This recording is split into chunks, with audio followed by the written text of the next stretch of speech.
Mrs. Molotra सासे महिला आइजो रेलवेयाव साख्रि मावग्रा थरायना रिंकि दिनैनि भिडिअआ जोबोद इन्टारेस्टिं जागोन मानो होनोब्ला ब्रादार लाथाव फंबायनि दा बे लाथाव फंबाया गावनि माखासे एक्टिं बानायनाय बे भिडिअखौ नायलांनो हागोन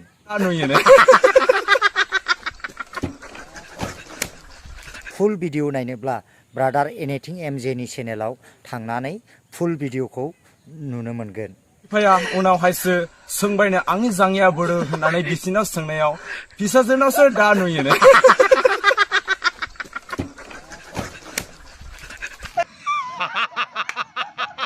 दा माने बे चेनेलखौ फुरा गावसिबना हरबानो जाबाय आरो ना रायजोफोर बे चेनेलखौ एनिथिं एमजेनाव प्रमोसन खालामनाय जाबाय आरो ना गावसिनाव दासो बावै जानानै थांनाय घटना जोंहा क'क्राझार हालामाव थानाय इउएननि सेरफाङाव थानाय सासे मुंदांखा आइजो इउटिउबार सासे जेनिया ब्रह्म होननाय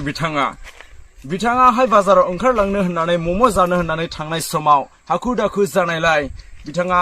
खोनानो मोनदों बिथाङा ब्लगबो बानायदोंमोननो जिखुनु जाया बे समाव थांनाय हाखु दाखु जानायलाय बिथाङा ड्रेस गाननायाव हाखु दाखु गावनि जाङि गाननो नागिरनायाव हाखु दाखु जानायावनो बिफानि जाङिखौ गाननानै थांफ्लाङो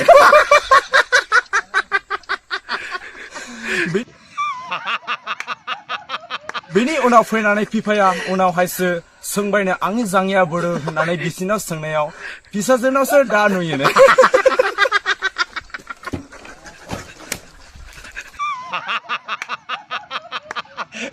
बोरो होननानै बिसिनाव सोंनायाव फिसाजोनावसो दा नुयोनो